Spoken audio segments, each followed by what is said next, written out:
नमस्कार,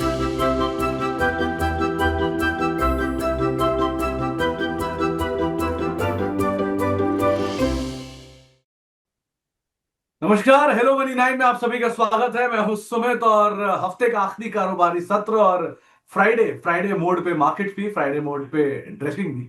और भारतीय बाजारों के लिए आज का दिन थोड़ा सा वीकनेस भरा, थोड़ा सा दबाव भरा कामकाज करता हुआ दिखाई पड़ रहा है। सेंसेक्स करीब करीब 650 अंक नीचे ट्रेड करते हुए, निफ्टी करीब 212 अंक नीचे है। आज का कल्प्रिट है निफ्टी बैंक, या कह लीजिए एनबीएफसी स्पेस, जहां के दम पर करीब 1% नीचे है। मिड कैप इंडेक्स 1.5% नीचे, स्मॉल कैप इंडेक्स 2% नीचे। एडवांस डिक्लाइन हर एक शेयर की तेजी के सामने 7 शेयर जो कि मंदी में कामकाज करते हुए दिखाई पड़ेंगे। आज थोड़ी बहुत खरीदारी फार्मा में है, लेकिन मीडिया, एनर्जी, ऑटो समेत सारे सेक्टर आज दबाव में ही कामकाज कर रहे हैं। कल एफआईएस की बिकवाली थी 2100 करोड़ रुपए की, और अब तक एफआईएस करीब करीब 29,000 करोड़ रुपए का बिकवाली कर चुके हैं। सो हेवी सेल ऑफ के बीच में मार्केट में प्रेशर कामकाज करता हुआ दिखाई पड़ रहा है। बातचीत करेंगे आज आपके सवालों पर, और हमारे साथ बातचीत करने के लिए पुणे से आज आस्था मैम मौजूद है। और आस्था मैम का बहुत ही टाइट शेड्यूल है, क्योंकि आईपीओ मार्केट गुलजार है और उनका शेड्यूल भी बहुत टाइट है, लेकिन उसके बीच में उन्होंने समय निकाला हमारे लिए। आस्था मैम नमस्कार, स्वागत है कार्यक्रम में। पहले तो मार्केट्स को लेके आपका एक व्यू, क्योंकि बाजार में आज थोड़ा सा सेल ऑफ है, और ये एनबीएफसी बैंक्स ये सेल ऑफ को लीड कर रहे हैं। कैसे लीड कर रहे हो आप मार्केट्स को? Good afternoon Sumit ji. बिल्कुल, देखिए आज तो काफी वीकनेस हमें देखने को मिल रही है मार्केट में, और मुझे ऐसा लग रहा है कि ये जो वीकनेस है ये अभी भी जारी रहेगी। अगर तेजी निफ्टी को करनी है तो कम से कम 24,950 ये एक इम्पोर्टेंट लेवल आ जाता है। 24,950 या फिर मोटा मोटी माने तो 25,000, इसके ऊपर ही निफ्टी अगर टिकता है आज के ट्रेडिंग सत्र में भी किसी भी वजह से आधा घंटे तक, तभी इसमें एक तेजी का मूड माना जाए। नहीं तो ये जो वीकनेस आई है ये और गहरा सकती है। और अब मुझे लगता है कि नेक्स्ट लेवल जिसके लिए निफ्टी प्रिपेयर हो रहा है, अगर एक बार 24,810 टूटा तो फिर नेक्स्ट लेवल जिसके लिए तैयारी हो रही है वो 24,750 रहेगा। तो निफ्टी अभी वीक लग रहा है और इसमें तेजी के आसार 25,000 के ऊपर ही आएंगे। इसलिए मेरे हिसाब से अभी कोई बाइंग की पोजीशन ना ले, और ओवर द वीकेंड कोई पोजीशन भी कैरी ना करके जाए, ईदर बाइंग और सेलिंग दोनों ही साइड्स पे। तो मैम आज का जो कल्प्रिट है, जिसने पूरी तेजी को लीड किया है, जिसने पूरी मंदी को लीड किया है, वो है banks and NBFC. So banks के ऊपर क्या राय है आपकी? बिल्कुल, कल हम थोड़ा पीएसयू बैंक में एक अच्छा मूव देख रहे थे, पर निफ्टी बैंक आज जिस तरह के मूव दिखा रहा है, वीकनेस इस काउंटर पे भी हमें ज्यादा देखने को मिल रही है। मेरे हिसाब से इम्पोर्टेंट 56,460 ये एक इम्पोर्टेंट लेवल बन के निकल रहा है। अभी तो थोड़ा ऊपर चल रहा है 530 540 के आसपास, लेकिन 56,460 या 470 का लेवल नहीं टूटना चाहिए। यहाँ से 60 पॉइंट नीचे की मैं बात कर रही हूँ। अगर वो लेवल निफ्टी बैंक का टूटता है तो फिर निफ्टी बैंक में और भी मेहंदी गहरा जाएगी, जो इसको 56,300 से लेके 56,250 तक लेके जाएगी। तो निफ्टी बैंक में वीक लग रहा है, और मेरे हिसाब से जो लेवल दिए गए हैं उसके नीचे वीकनेस ज्यादा इसमें तेजी होती हुई नजर आएगी। ऊपर के लिए अब 56,800 का एक इम्पोर्टेंट रेसिस्टेंस है, उसके ऊपर जाए, उसके ऊपर टिके कुछ समय तक, तब जाके ही कुछ राहत निफ्टी बैंक में देखने को मिलेगी on the upside. Otherwise Nifty bank भी वीक लग रहा है। तो बैंक निफ्टी और निफ्टी दोनों में वीकनेस है, और वो वीकनेस मार्केट में ट्रिकल डाउन इफेक्ट के तौर पे आपको दिखाई पड़ रही है। अब निफ्टी गेनर लूजर आपकी स्क्रीन पर आते हुए दिखाई पड़ेंगे। आज कहां से खरीदारी है, कहां से बिकवाली आते हुए दिखाई पड़ रही है? तो आज पहले तो खरीदारी वाले नामों में एसबीआई लाइफ, थोड़ी बहुत खरीदारी यहां पर है। डॉक्टर रेड्डीज में खरीदारी है, अपोलो हॉस्पिटल तेजी में है, अल्ट्राटेक में खरीदारी है। बिकवाली है श्रीराम फाइनेंस में, बजाज फाइनेंस में, बजाज फिनसर्व में, इंडसइंड बैंक में। तो चारों के चारों नाम इधर एनबीएफसी या बैंक्स। मिड कैप में फिनिक्स में खरीदारी है, मैनकाइंड में खरीदारी है, सुप्रीम इंडस्ट्रीज और लुपिन में खरीदारी है। बिकवाली वाली साइड पर APL Apollo, Aditya Birla capital, बंधन बैंक और सेल, यहां पर भी चार में से दो नाम बैंक्स और फाइनेंस से। आज खरीदारी है आईएक्स में, नंबर्स के बाद कल, और कल के हेवी सेल ऑफ के बाद आज पुल बैक है। ट्राइडेंट में, अनंत राज में, पीजी इलेक्ट्रोप्लास में जहां पर खरीदारी है। बिकवाली है आज केफिन टेक में, स्वान एनर्जी में, पूनावाला में, रिलायंस पावर में, जहां पर प्रेशर देखने को मिल रहा है। आस्था मैम, आज जो थोड़ी बहुत बाइंग है डॉक्टर रेड्डी और अपोलो में है। आप डिफेंसिव साइड थोड़ा सा आगे आया है, कैसे देख रहे हो इन दोनों को?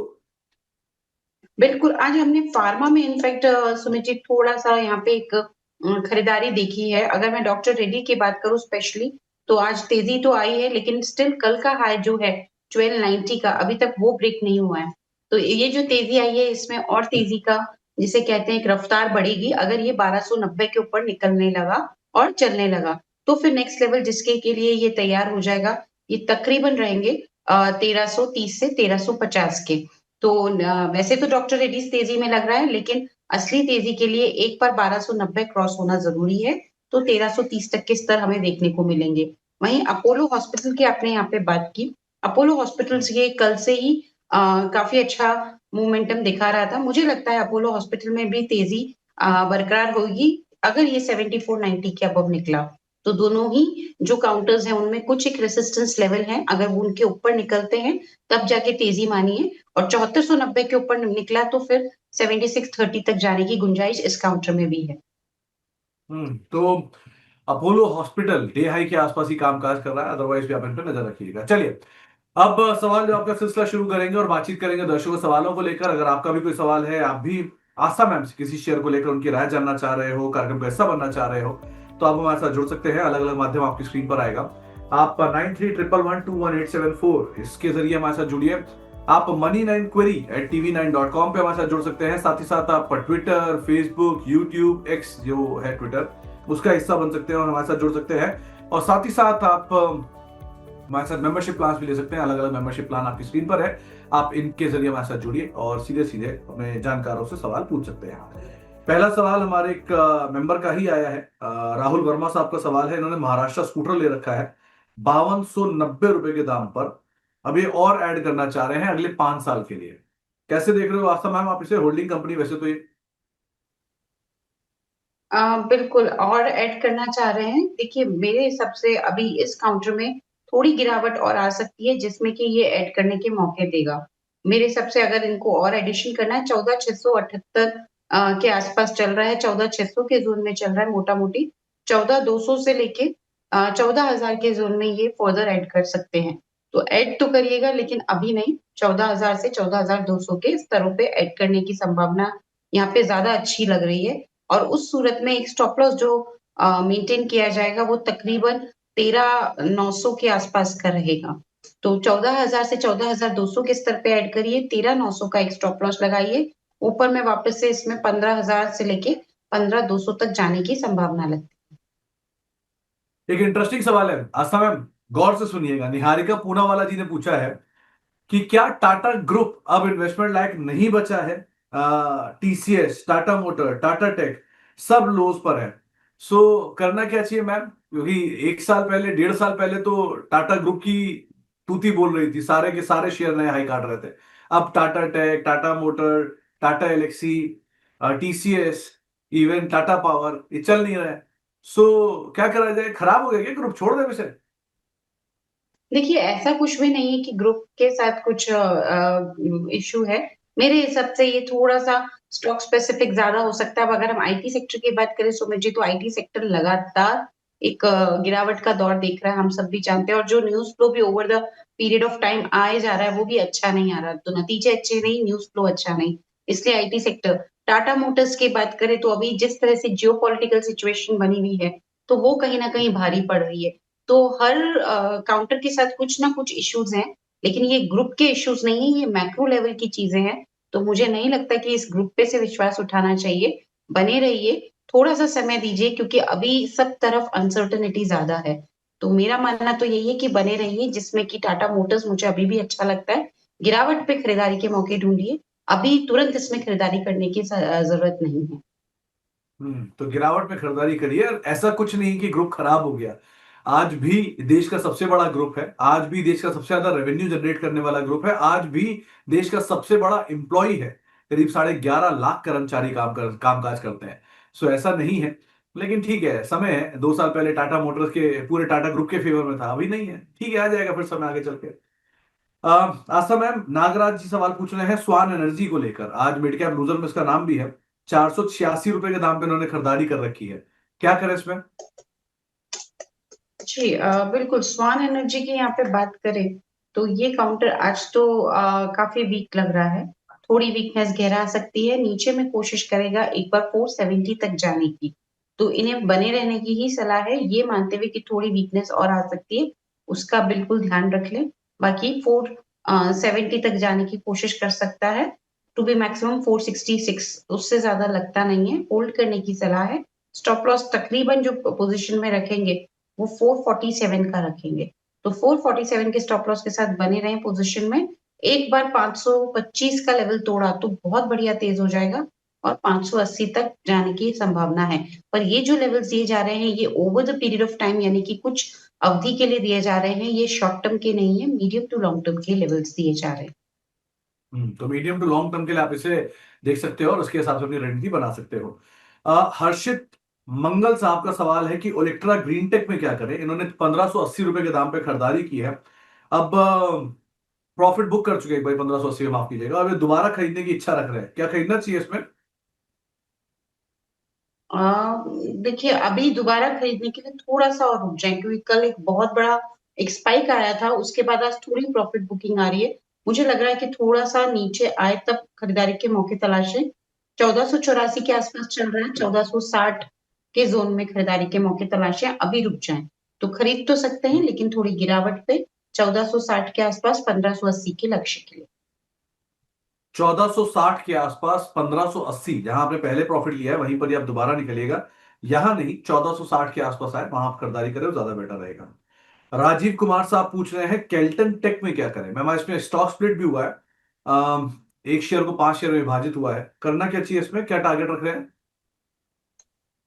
अ, जी बिल्कुल, यहाँ पे केल्टन टेक की बात करें तो देखिए अभी केल्टेक एनर्जी की बात कर रहे हैं, नहीं ma'am, Kellton Tech. Kellton Tech solutions.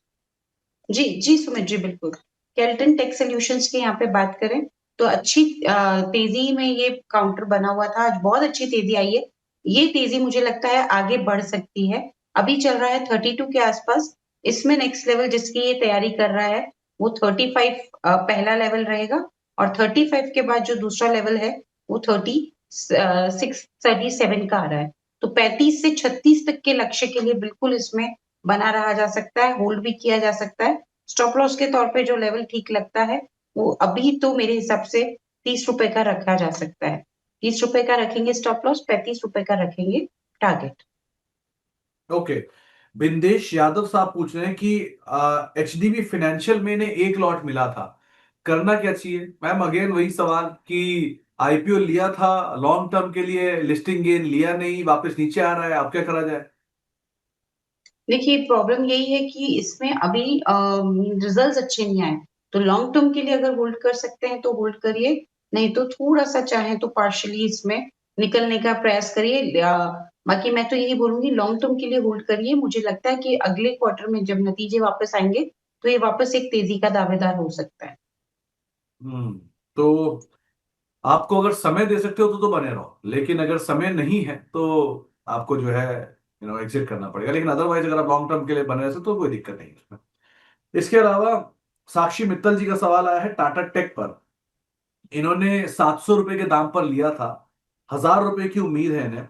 और कितना टाइम लगेगा? ये 3 से 4 साल तक होल्ड कर सकती है। मैम अगेन ये भी वही क्लासिक केस है जो बजाज हाउसिंग के साथ हुआ, जो टाटा टेक के साथ हुआ, वही एचडीबी के साथ हो रहा है। कैसे देख रहे हो आप इसे? देखिए, लेकिन समय सीमा यहाँ पे 3 से 4 साल बोली है सुमित जी, तो उस हिसाब से तो बने रहने में ही भलाई है। तो होल्ड करने की यहाँ पे सलाह रहेगी। 714 के आसपास चल रहा है, मेरे हिसाब से होल्ड कर लेंगे 670 के स्टॉप लॉस के साथ, तो ठीक रहेगा। एक बार एक दायरे में घूमता हुआ नजर आएगा 695 से लेके 755 के बीच में। तो 755 का स्तर तोड़ा तो वापस से 800 830 के लेवल्स हमें दिखा देगा ये काउंटर। होल्ड करने की सलाह है स्टॉप लॉस के साथ जो कि तकरीबन आ रहा है 750 के स्तर पे। ओके। 750 में 714 तो ऑलरेडी चल रहा है। 600 माफ कीजिएगा 670 के स्तर पे। ओके, तो 670 एक स्टॉप लॉस लेकर आप बने रहो। 714 के आसपास शेयर अभी कामकाज कर रहा है। निष्ठा श्रीवास्तव जी एक मेंबर है हमारी, उनका सवाल है पीओसीएल को लेकर। मैम 1100 के दाम पर उन्होंने खरीदारी कर रखी है पीओसीएल में। आप क्या राय रखते हो? टारगेट्स क्या रहेंगे? क्या स्टॉप लॉस रखे? देखिए पॉन्डी ऑक्साइड की यहाँ पे बात करें सुमित जी, तो बिल्कुल यहाँ पे मोमेंटम तो अच्छा तेजी का बना हुआ है पीओसीएल में। 1100 पे खरीदारी की है, तो होल्ड कर लेंगे तो अच्छा रहेगा। स्टॉप लॉस यहाँ पे थोड़ा सा बड़ा आ रहा है और ये बड़ा स्टॉप लॉस इसलिए आ रहा है क्योंकि इसने एक साथ तेजी दिखाई थी कल के सत्र में, एकदम से ये ओपन काफी तेज हुआ। तो एक गैप बना हुआ है और अगर वो गैप फिल होने आया तो फिर दिक्कत हो सकती है, इसलिए स्टॉप लॉस थोड़ा-सा बड़ा आ रहा है। मेरे हिसाब से ₹1000 का स्टॉप लॉस यहाँ पे मेंटेन कर सकते हैं, तो होल्ड कर लीजिए। और टारगेट यहाँ पे पहला तो बिल्कुल 1190 का है, लेकिन ये टारगेट से भी बड़े टारगेट्स हमें देखने को मिलेंगे और मेरे को लगता है कि जो नए टारगेट्स रहेंगे, वो आराम से हम मान के चल सकते हैं, 1250 से लेके 1300 के रहेंगे। तो अल्टीमेटली 1250 के लक्ष्य के लिए 1000 के स्टॉप लॉस के साथ इसमें बने रहिए। 1000 का स्टॉप लॉस, 1250 का टारगेट चला है, लेकिन थोड़ा ब्रीदर लेकर वापस चल सकता है। सो 1250 के टारगेट्स के लिए आप दोबारा इसमें एक बड़ी पोजीशन ले सकते हैं। सैनी साहब, ये भी हमारे नए मेंबर है, इनका जो सवाल है वो है बजाज फाइनेंस को लेकर। इन्होंने 900 का पुट ले रखा है ₹15 के भाव पर। क्या करना चाहिए? मैं जानता हूं मैम कि आप ऑप्शंस को ट्रैक नहीं करते हो, लेकिन बजाज फाइनेंस की सिचुएशन को देख के लग रहा है कि आपको कि ये वापस डाउनसाइड खुलेगा 900 के आसपास? देखिए, बिल्कुल जिस तरह की सिचुएशन है इन्होंने पुट लिया हुआ है, मेरे हिसाब से और बड़ा डाउनसाइड नहीं दिख रहा क्योंकि आज इसने जो सपोर्ट पकड़ा है, वो मेजर 898 के लेवल से पकड़ा है, आपका लो भी देखेंगे और 895 पे एक बड़ा-बड़ा सपोर्ट है इसको। तो अगर ये सपोर्ट ब्रेक नहीं हुआ, तो कुछ समय तक एक ऊपर-नीचे होता रहेगा। मेरे हिसाब से इसमें जो पुट ली हुई है, अगर वो मुनाफ़ा हो रहा है क्योंकि मैं पुट का ट्रैक नहीं करती तो मुझे पता नहीं है कि वो रेट का पुट अभी क्या चल रहा है। लेकिन मुनाफ़ा हो रहा है तो थोड़ा-सा मुनाफ़ा ज़रूर वसूल करें, क्योंकि आज एक मेजर लेवल का सपोर्ट पकड़ के अभी तक तो टिका हुआ है इनका। हम्म। लेकिन असल में 5% की गैप डाउन के बाद और फर्दर 2% नीचे का पुट लेना, ये कितना सही लॉजिक दिख रहा है आपको? नहीं, देखिए बजाज फाइनेंस जैसे दिग्गज काउंटर्स में थोड़ा-सा सँभल के ही काम करना चाहिए, ऐसा मुझे लगता है। क्योंकि ये काउंटर्स ऐसे हैं जो कि सबके फ़ेवरेट्स रहते हैं। ये एफआईआईज़ वगैरह के तो बहुत-बहुत बड़ी सेलिंग एकदम से आती नहीं है इसमें। तो इसलिए इतनी बड़ी गिरावट के बाद पुट लेना थोड़ा-सा रिस्की हो सकता है और मैंने इसीलिए इनको बोला कि एक मेजर सपोर्ट के साथ इसने वापस थोड़ी रिकवरी दिखाई है। अगर पुट में फ़ायदा है तो थोड़ा मुनाफ़ा ज़रूर वसूल करें। तो अगर थोड़ा सा मुनाफा आपको अगर मिल रहा है तो आप उसे लेकर निकल जाए, इसमें कोई हार्म नहीं है। ये भी आपको एक राय यहाँ पर दी गई है। लेकिन गैप डाउन के बाद पुट लेना, वो भी बजाज फाइनेंस जैसे शेयर में, थोड़ा सा रिस्की हो सकता है। इसके बाद राजेश राणा साहब का एक सवाल आया है, ये पूछ रहे सेनोरस फार्मा में क्या करना चाहिए? मैम, रोबस्ट नंबर आए थे सेनोरस फार्मा के, क्या किया जाए? देखिए, ये भी आईपीओ का ही एक काउंटर है और काफ़ी अच्छे इसमें हमने एक मूवमेंट देखा है। अब जो तेज़ी आएगी वो 705 के ऊपर टिकना ज़रूरी है, तो और अच्छी तेज़ी ये बना देगा। मेरे हिसाब से बिल्कुल बने रहना चाहिए इस काउंटर में और सुमित जी इसमें जो नए टारगेट्स आ रहे हैं, वो थोड़े-से यहाँ पे कैलकुलेट करने पड़ेंगे क्योंकि ये लिमिटेड इसमें ट्रैक रिकॉर्ड रहता है, तो उस केस में हमारे को यहाँ पे नए टारगेट्स कैलकुलेट करने पड़ते हैं। मुझे लगता है कि अब जो नए टारगेट्स इस काउंटर पे बनेंगे, वो तकरीबन 800 तक के आराम से आ रहे हैं। उसके भी ऊपर के लेवल देखने को मिल सकते हैं। इनिशियली 800 तक के लक्ष्य के लिए होल्ड कर लें। ओके, तो आप बने रहिए और 890 तक के हो या लेवल्स आ सकते हैं इनिशियली, लेकिन अभी फिलहाल बने रहने की राय है। सुमीर साहब का एक सवाल आया है, इनके पास अदानी ग्रीन है ₹980 के दाम पर और एशियन पेंट है ₹2325 के दाम पर। मैम, क्या करना चाहिए? दोनों के दोनों शेयर हैं बढ़िया, लेकिन शांत हैं, क्या करें? देखिए 925 के दाम पे अदानी ग्रीन है, होल्ड करना है। स्टॉप लॉस अपनी कॉस्ट प्राइस का ही लगा लीजिए, बेस्ट रहेगा 925 का। अभी 990 चल रहा है। इसमें जो टारगेट की तैयारी ये कर रहा है मेरे हिसाब से और आगे देखने को मिलेंगे, वो तकरीबन हमें यहाँ पे 1075 का पहला लक्ष्य रहेगा और 1100 का दूसरा लक्ष्य रहेगा। तो बिल्कुल इसमें होल्ड करना है स्टॉप लॉस के साथ, जो कि 925 के स्तर पे आता है। हम्म और एशियन पेंट्स? दूसरा कौन-सा काउंटर था उसमें जी? एशियन पेंट्स मैम, आसरा Asian paints. Asian paints. Asian paints की जी बिल्कुल। एशियन पेंट की यहाँ पे बात करें, तो एशियन पेंट तो थोड़ा-सा वीक लग रहा है सुमित जी। इसमें मुझे लगता है इन्होंने कितने में खरीदा है? एक बार कॉस्ट प्राइस इसमें फिर से बता तेईस सौ पाएंगे? पच्चीस 2325 पे। 2332 पे। देखिए ये वीक तेईस सौ लग रहा है पच्चीस काउंटर। 2525 25 पे टू भी थ्री है टू तो भी फाइव ये वीक जी, जी। मेरे हिसाब से थोड़ा-सा यहाँ पे है ना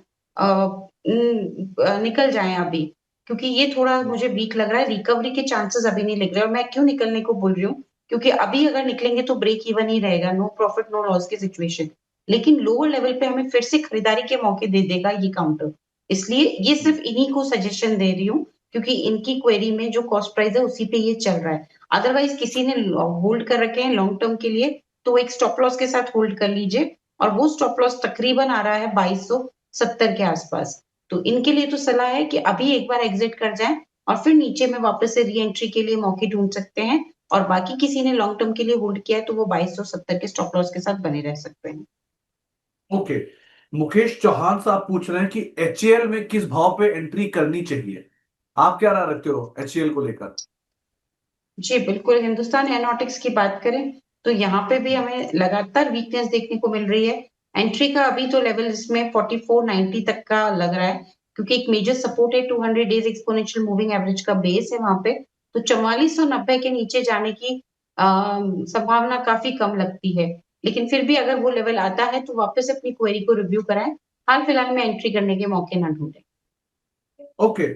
मैम, जायद अली साहब आपके प्रशंसक भी हैं, फैन भी हैं। बालकृष्ण इंडस्ट्री को लेकर सवाल है। पहले आपने इस पे एक बार राय भी दी थी, टारगेट्स अचीव भी हुए थे, बढ़िया कॉल भी थी। अभी भी शायद ये लिए बैठे हैं, क्या करना चाहिए इसमें? जी, कौन सी काउंटर की बात किया है सुमित मैम, जी इन्होंने? Balkrishna Industry, Balkrishna Industries. बालकृष्ण में बहुत अच्छा मूवमेंट हमें यहाँ पे देखने को मिला था सुमित जी, और इसमें तो काफी अच्छे से टारगेट हिट हुआ था। हाँ मैम। मेरे हिसाब से अब थोड़ा सा मुनाफा वसूली आ रही है, और हमारे तो दो लक्ष्य थे, शायद दोनों ही हिट हो गए। 2770 का पहला और 2800 का दूसरा था। इनफैक्ट अगर मैं देखूं तो 22 तारीख को 2800 का लेवल भी इसने क्रॉस किया, और एग्जैक्टली 2801 का हाई बना के ये वहां से रिवर्ट हुआ है। तो ऑलमोस्ट जो हमारा सेकंड टारगेट था उसी से एक रिवर्सल आया है। मेरे हिसाब से अभी इसमें नई एंट्री ना करें। लिया हुआ है तो जस्ट होल्ड कर सकते हैं, बाकी थोड़ी गिरावट पे वापस से इसमें मौके तलाशिए खरीदने के। अभी इसमें वेट एंड वॉच करिए। ओके। अनवर शेख साहब पूछ रहे हैं कि वेंट इंडिया और आईईएक्स में एंट्री कहां करनी चाहिए? जी, वेंड इंडिया की बात करें तो अभी इसमें एंट्री मेरे को ऐसा लगता है अगर करनी है तो थोड़ा सा और वेट कर लें। 92 के आसपास, 95, वैसे तो 92 काफी दूर हो जाता है लेवल, क्योंकि ये चल रहा है अभी 97 98। लेकिन मेरे हिसाब से 9500 का एक इम्पोर्टेंट सपोर्ट है। अगर वो ब्रेक हुआ तो फिर 9200 तक जाने की संभावना है। तो थोड़ा सा अभी एंट्री के लिए रुक जाए। अगर शॉर्ट टर्म की एंट्री करनी है तो 9500 के जोन में करें। और आईईएक्स? आईएक्स की बात करें तो आज तो काफी अच्छा मूव हमने मॉर्निंग में इसमें देखा था, इंडियन एनर्जी एक्सचेंज में। और अभी जिस तरह से वापस से ये एक ऊपर से थोड़ा सा नीचे आया है, इसमें अभी वेट कर लीजिए, नए मौके ना तलाशें। 144 के आसपास चल रहा है। इन एनी केस 130 का लेवल तोड़ा तो और वीक हो जाएगा। तो इसमें अभी एंट्री करने की यहाँ पे हिदायत नहीं है, सलाह नहीं है, क्योंकि थोड़ी वीकनेस वापस आ सकती है। तो यहां पर आप ये अवॉइड करिए। आज एक पुल बैक है कल के हेवी सेल ऑफ के बाद अर्निंग्स की वजह से, लेकिन अदरवाइज अभी आप अवॉइड करिए, ज्यादा बेटर है। इसके अलावा एक सवाल आया है एक्सिस बैंक पर, दीपक सिंह साहब का। ये इसमें आपकी राय जानना चाहते हैं कि करना क्या चाहिए, इन्होंने खरीदारी करे कि अवॉइड करे एक्सिस बैंक को? देखिए, एक्सिस बैंक में अवॉइड करने की सलाह है, ये डिस्क्लेमर के साथ कि हो सकता है ये काउंटर हमारे पोर्टफोलियो में हो, हमारे पीएमएस में हो। बट अभी जिस तरह का मोमेंटम यहाँ बना हुआ है, रुक जाइए, अभी खरीदारी ना करें। और खरीदारी के लिए बढ़िया मौके ये दे देगा 1030 के लेवल पे, वहां पे फिर एक बार मौके पे। ओके। एक सवाल है मैम सोम डिस्टिलरी को लेकर, 170 रुपए के दाम पर खरीदारी कर रखी है, 300 शेयरों की क्वांटिटी है। यहाँ क्या करना चाहिए? चला तो है काफी, अभी ये क्या करें? जी, बिल्कुल, सोम डिस्टिलरीज की अगर हम यहाँ पे बात करें तो यहाँ पे जिस तरह का मोमेंटम बना हुआ है, आज तो अच्छी वीकनेस दिख रही है। अभी सिर्फ होल्ड करना है, नई खरीदारी के लिए नहीं सोचना है। सोम डिस्टिलरी में होल्ड करने की सलाह रहेगी। 156 के आसपास चल रहा है स्टॉप लॉस के साथ, जो कि 143 के लेवल पे आता है। 143 के स्टॉप लॉस के साथ बने रहे इस काउंटर पे, नई खरीदारी के लिए वेट कर लें। पहला टारगेट 173 का रखेंगे। हम्म तो सोम डिस्टिलरीज को लेकर भी एक राय आपको दी गई है। मैम, एक सवाल आया है अदानी पावर में नई खरीदारी करने की बातचीत की है। हमारे मेंबर हैं जिन्होंने सवाल पूछा है, विनोद कुमार जी। ये पूछ रहे हैं क्या अदानी पावर नई एंट्री करने के लिए ठीक दिख रहा है? देखिए अदानी पावर की बात करें तो नई खरीदारी के लिए अभी ठीक नहीं लग रहा है। 576 के आसपास चल रहा है। 560 तक के जोन में नई खरीदारी के मौके तलाशेंगे। अभी जस्ट रुकेंगे, वेट एंड वॉच करेंगे। ओके।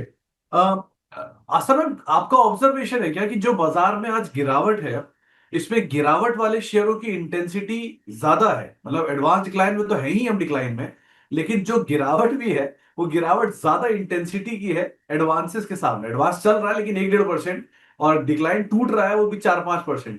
सो ये लगातार दूसरा दिन है जबकि सेलिंग की intensity mid cap small cap में, एडवांस डिक्लाइन में कहीं ज्यादा दिखाई पड़ रही है। आप भी ऐसा ऑब्जर्व कर रहे हो क्या?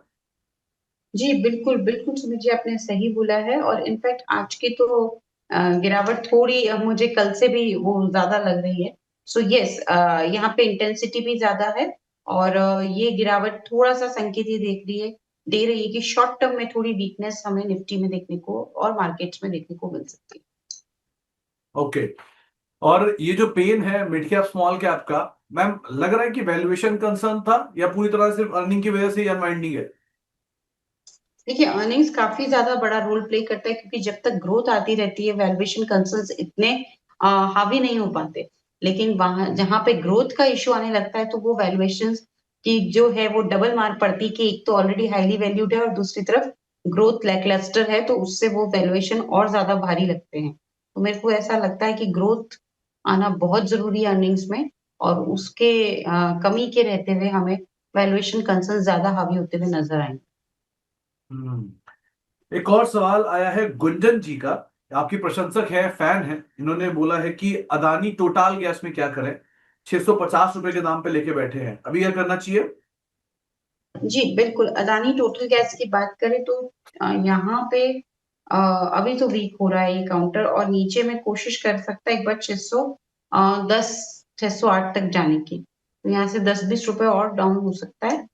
इसकी तैयारी रख लें कि थोड़ी वीकनेस और आ जाएगी और अगर ये चाहें तो फिर अभी होल्ड कर सकते हैं।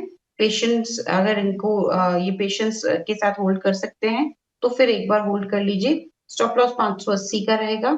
लक्ष्य इसमें वापस से तेज हुआ, तो मेरे को लगता है कि एक बार 680 तक जाने की पूरी कोशिश करेगा।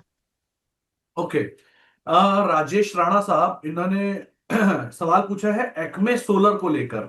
इसमें एंट्री कहाँ करनी चाहिए और अभी क्या करना चाहिए एक्मे सोलर में?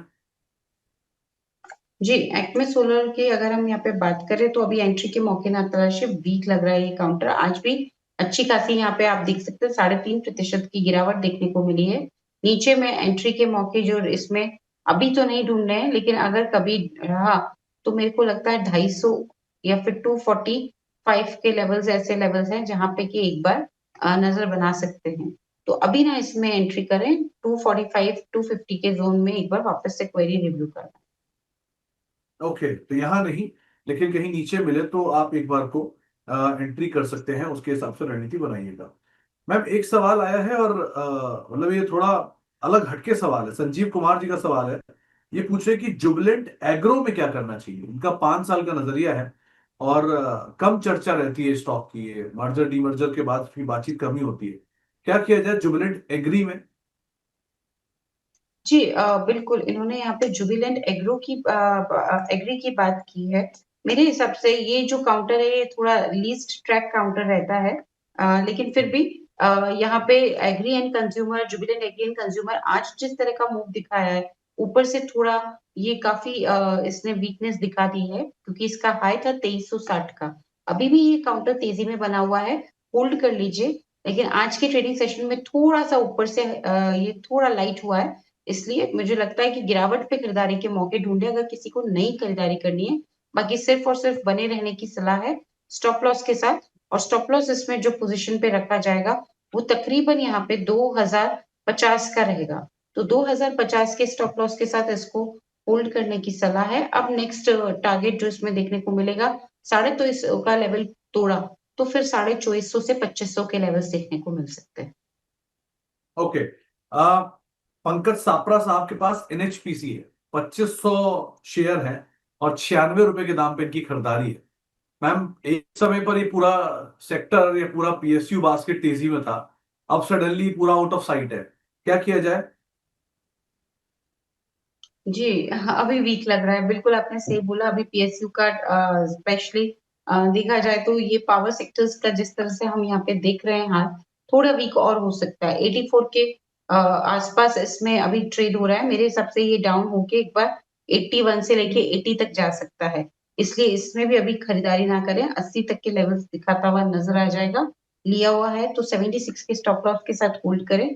टारगेट इसमें अभी तो इनिशियली अगर 76 का स्टॉप लॉस लगाते हैं तो 92 से 95 की रखें। तो एनएचपीसी को लेकर एक राय आपने सुनी आस्था मैम की तरफ से कि आप इस तरह से इसमें रणनीति बना सकते हैं। एक और सवाल की तरफ रुख कर लेते हैं। जो अगला सवाल हमारे पास आया है वो है एलआईसी हाउसिंग को लेकर। पूछ रहे हैं कि इसे एवरेज करना चाहिए क्या? वैसे भी चलता भी नहीं है आस्था मैम, क्या करना चाहिए इसमें? देखिए एलआईसी हाउसिंग फाइनेंस की बात करें तो अभी एवरेजिंग ना करें, ये मौके दे देगा नीचे में एवरेजिंग करने के। मौके कहाँ पे मिलेंगे? 602 के आसपास चल रहा है, 580 के जोन में। अभी इसमें ना करें एवरेजिंग, क्योंकि थोड़ी वीकनेस और दिखा सकता है। हम्म।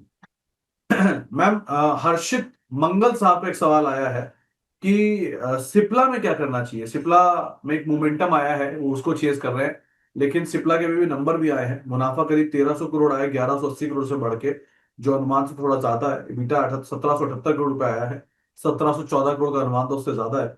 और मार्जिन का नंबर भी 25.5% आया, 24% से ज्यादा है। थोड़ा सा ये अनुमान से बेटर नंबर आए हैं, इसलिए रिएक्शन भी सिप्ला में दिया है। लेकिन क्या ये स्पाइक को प्ले करना चाहिए या भी अवॉइड करना चाहिए?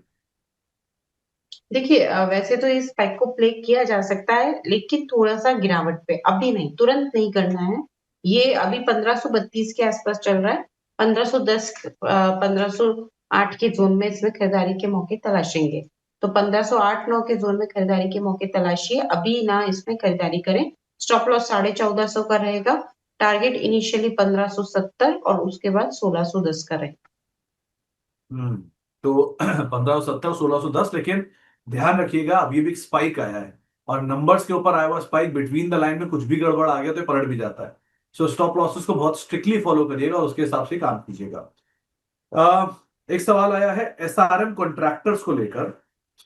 शॉर्ट टर्म में मैम इनका व्यू है। पहले तो ये लेवल, ये तरह के शेयरों में शॉर्ट टर्म में ट्रेड करना चाहिए क्या आइडियली? देखिए एसआरएम कॉन्ट्रैक्टर्स की बात करें तो बिल्कुल शॉर्ट टर्म का व्यू है, और थोड़ा सा ट्रेड करने के लिए ध्यान रखिए, क्योंकि ये काउंटर शॉर्ट टर्म के लिए, और वो भी इस तरह के मार्केट में थोड़े उचित नहीं रहते। बट स्टिल अभी जिस तरह का इसमें मूव बना हुआ है, वीकनेस और दिखा सकता है ये काउंटर। अभी ये तकरीबन चल रहा है 473 के आसपास। मेरे को लगता है एक बार 460 458 तक ये जा सकता है। एसआरएम कॉन्ट्रैक्टर्स की आपने बात की ना सुमित जी जी? मैम, जी मैम, जी मैम। यहाँ भाव गलत दिखा रहे हैं, एसआरएफ दिखा रहे हैं, लेकिन एसआरएम कॉन्ट्रैक्टर पे आप सही बोल रहे हो। हाँ वो जो तो रेट के बिल्कुल। सवाल था वो। ओके। इसके हाँ अलावा मैम एक एसआरएम सवाल आया कॉन्ट्रैक्टर्स। है, सैनी साहब का सवाल है पेटीएम को लेकर। इन्होंने 1140 की कॉल ले रखी है, और अगेन 40 रुपए के दाम पे कॉल है। सो आज का लॉस 40,000 है। क्या करना चाहिए? क्योंकि 1140 आउट ऑफ द मनी थी, और ये अब आज 3% टूट भी गया है। करें क्या इसमें? देखिए इसमें लॉन्ग टर्म के लिए होल्ड करने की सलाह है। तो मैं तो इनको यही बोलूंगी कि ये लॉन्ग टर्म का एक मान के इसमें बने रहें, क्योंकि मैं काफी ज्यादा पॉजिटिव हूँ कि over the period of time ये वापस से 1200 के लेवल्स दिखा देगा। तो होल्ड करने की सलाह है लॉन्ग टर्म नजरिए से। लंबी अवधि का नजरिया, उसके हिसाब से बने रहिए। साई प्रवीण साहब हमारे रेगुलर दर्शक भी हैं। इनका सवाल आया है टाटा कम्युनिकेशन को लेकर। 1341 रुपए के दाम पे खरीदारी है। नतीजों के बाद आप कैसे रीड कर रहे हो टाटा कम्युनिकेशन को? जी बिल्कुल यहाँ पे देखिए जिस तरह का अभी मैं देखूं तो चार्ट पे भी इसने नतीजों के बाद यहाँ पे एक डाउन दिखा के, डिप दिखा के वापस से रिकवरी दिखाने की कोशिश की, बट कन्विक्शन नहीं आ रहा। एक दायरेमंद कारोबार रहेगा 1700 से 1800 के 20 1800 या 1820 के बीच में। सिर्फ होल्ड करने की सलाह है। नई खरीदारी के लिए भी रुक जाए, और स्टॉप लॉस इसमें जो पोजीशन पे मेंटेन कर सकते हैं वो तकरीबन 1670 का रहेगा। तो 1670 के स्टॉप लॉस के साथ होल्ड करना है। एक बार 1810-20 के ऊपर निकलता है तो ये जो तेजी आई है ये इसे ऊपर में 1900 तक लेके जाएगी, बट इन सब चीजों के लिए थोड़ा समय लगेगा। तो मैम नई खरीदारी कहाँ करें इसमें? टाटा कम्युनिकेशन में नई खरीदारी करने के लिए अभी रुक जाइए। मेरे हिसाब से 1730 के आसपास चल रहा है। नई खरीदारी इसमें 1700 के स्तर पे देखी जा सकती है। ओके, 1700 के आसपास आप नई खरीदारी करिए, अभी के लिए एटलीस्ट नई खरीदारी अवॉइड करिए, होल्ड कर सकते हैं, उसमें कोई दिक्कत नहीं है। कुछ और सवालों में मैम एक सवाल आया है रोजा रानी जी का, मैरिको पे इन्होंने 730 रुपए के दाम पे खरीदारी कर रखी है। एफएमसीजी पैक धीरे धीरे पिकअप कर भी रहा है, अभी क्या करें? पर मैरिको में एक्चुअली पिकअप हमें देखने को नहीं मिल रहा है। सिर्फ होल्ड करने की सलाह है इस काउंटर पे, क्योंकि वीक तो ये लगातार हो रहा है, बट स्टिल मेरे हिसाब से एक बार होल्ड करेंगे बेटर रहेगा। स्टॉप लॉस के साथ, जो कि 670 के स्तर पे रखना है। 670 के स्टॉप लॉस के साथ बने रहे मैरिको में। वापस से अगर तेजी लौटी तो 740 के लेवल्स हमें देखने को मिल सकते हैं। चलिए, संजीव कुमार साहब हमारे नए मेंबर भी हैं, इनका ये कहना है कि एबी एफआरएल और एबी लाइफस्टाइल, जो ये दोनों एंटिटीज हैं जो अभी हाल में डीमर्ज हुई हैं, इन दोनों को आप टेक्निकली कैसे रीड कर रहे हो, और क्या दोनों में से कोई भी ऐसा दिख रहा है जिसपे लॉन्ग साइड पे जाया जा सकता है? जी, एबीएफआरएल की बात करें तो नहीं, अभी तो ये लॉन्ग साइड पे जाने का कैंडिडेट नहीं लग रहा है, और वीकनेस आ सकती है। 74 के आसपास चल रहा है, 70 का लेवल ये आराम से दिखा सकता है डाउन साइड में, और फिर 68 का। तो इसमें तो अभी नहीं करनी है खरीदारी, क्योंकि और गिरावट आ सकती है। दूसरा कौन सा काउंटर था Sumit ji? Ma'am AB lifestyle, अ, आदित्य बिरला लाइफस्टाइल। आपका वॉइस ब्रेक। हाँ जी, बिल्कुल, आदित्य बिरला लाइफ़स्टाइल की अगर यहाँ पे बात करें, तो ये काउंटर में मुझे लगता है कि जिस तरह का मूव यहाँ पे बना हुआ है, आदित्य बिरला लाइफ़स्टाइल्स में लाइफ़स्टाइल में, माफ़ कीजिएगा, वहाँ पे थोड़ा-सा अभी मेरे हिसाब से इसमें भी अभी रुक जाएँ, क्योंकि वीक लग रहा है ये काउंटर भी, और ज़्यादा गिरावट दिखा सकता है। दोनों ही काउंटर से अभी दूरी बनाए रखने की सलाह है। आदित्य बिरला लाइफ़स्टाइल की बात करें, 145 के आसपास ये चल रहा है। मुझे लगता है कि ये थोड़ा और वीक हो जाएगा, जिसमें जो नेक्स्ट लेवल हमको देखने को मिलेंगे वो तकरीबन यहाँ पे 130 तक के रह सकते हैं।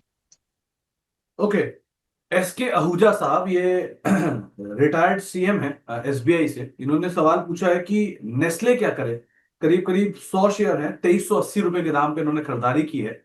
करना क्या चाहिए नेस्ले में? कल तो काफी बिकवाली थी, 5-5.5% टूटा था, आज क्या करें इसमें? अभी भी बिकवाली का जोर देखने को मिल रहा है, और ये और वीक हो सकता है। 2275 के आसपास चल रहा है अभी, लेकिन इन ऑल प्रोबेबिलिटी 2235 2230 तक जाने की कोशिश कर सकता है। तो ये काउंटर वीक लगता है। लॉन्ग टर्म पर्सपेक्टिव से होल्ड करना है, शॉर्ट टर्म में वीकनेस देखने को मिल सकती है, उसकी तैयारी कर ले। लॉन्ग टर्म में किस लेवल के साथ होल्ड करना है वो आ रहा है 2160 टू 2159 के स्टॉप लॉस के साथ। इसमें लॉन्ग टर्म के लिए होल्ड करें, शॉर्ट टर्म में वीक लगता है। तो शॉर्ट टर्म में वीकनेस रहेगी, लॉन्ग टर्म के लिए आप इसको अदरवाइज होल्ड कर सकते हैं, कोई दिक्कत नहीं है। सौरभ अग्रवाल साहब पूछ रहे हैं कि टीवीएस मोटर्स और टेक महिंद्रा, इन दोनों में एंट्री कब करनी चाहिए? जी, बिल्कुल। टीवीएस मोटर की बात करें, तो टीवीएस मोटर पे अगर एंट्री के मौके तलाशने हैं, 2750 के आसपास चल रहा है। मुझे लगता है कि अच्छे मौके इसमें 2710, 2720 के रहेंगे। वहाँ पे एक बार एंट्री कर सकते हैं, टू बी वेरी प्रिसाइज़ 2720। अभी इसमें मौके ना तलाशें खरीदारी करने के। 2720 पे अगर खरीदारी करेंगे तो स्टॉप लॉस फिर उस सूरत में 2650 का लगाएँगे, और टारगेट जो हमें देखने को मिलेगा वो 2840 का रहेगा। ओके, तो और मैम टीवीएस मोटर के साथ साथ दूसरा जिनका नाम था टेक महिंद्रा था, क्या टेक महिंद्रा है इस सिचुएशन में जहां पर लॉन्ग जा सकते हैं?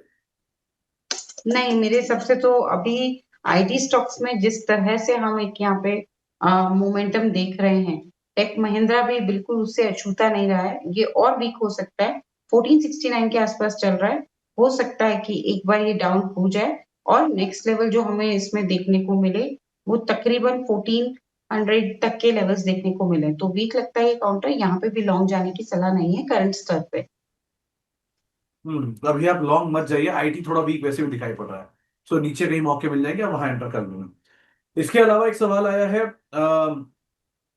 आदित्य बिरला कैपिटल पर, जय शिव साहब का ये सवाल है। ये 275 रुपए में इसको लेकर बैठे हैं और होल्ड भी कर रहे हैं।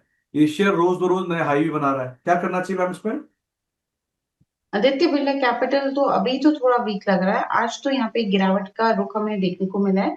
ये जो गिरावट आई है 258 के आसपास जो ये चल रहा है काउंटर, तो ये 252 तक जाने की कोशिश कर सकता है। 252 से लेके 245 तक। तो वीक लगता है ये काउंटर, अभी इसमें खरीदारी ना करें।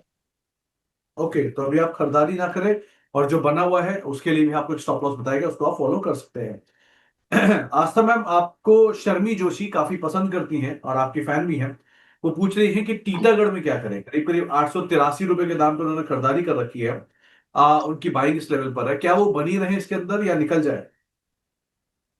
टीटागढ़ वैगन्स की यहाँ पे सॉरी टीटागढ़ रेल सिस्टम की यहाँ पे बात करें तो मेरे हिसाब से ये काउंटर पे अभी वीकनेस और ज्यादा गहरा सकती है। वीक ही लग रहा है, 888 के आसपास चल रहा है।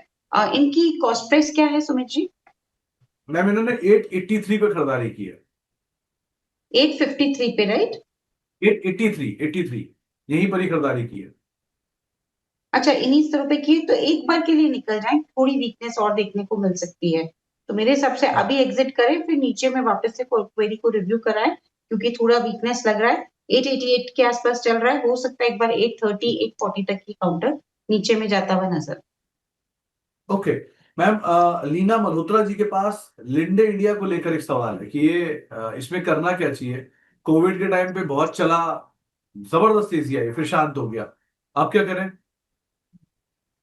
नहीं, अभी तो वीक लग रहा है, क्योंकि ये तब चला था लेकिन अभी वीक है। और 6482 के आसपास ये अभी चल रहा है। मुझे लगता है कि ये वीक हुआ है, तो एक बार 300 से 6200 के लेवल्स दिखाता हुआ नजर आएगा।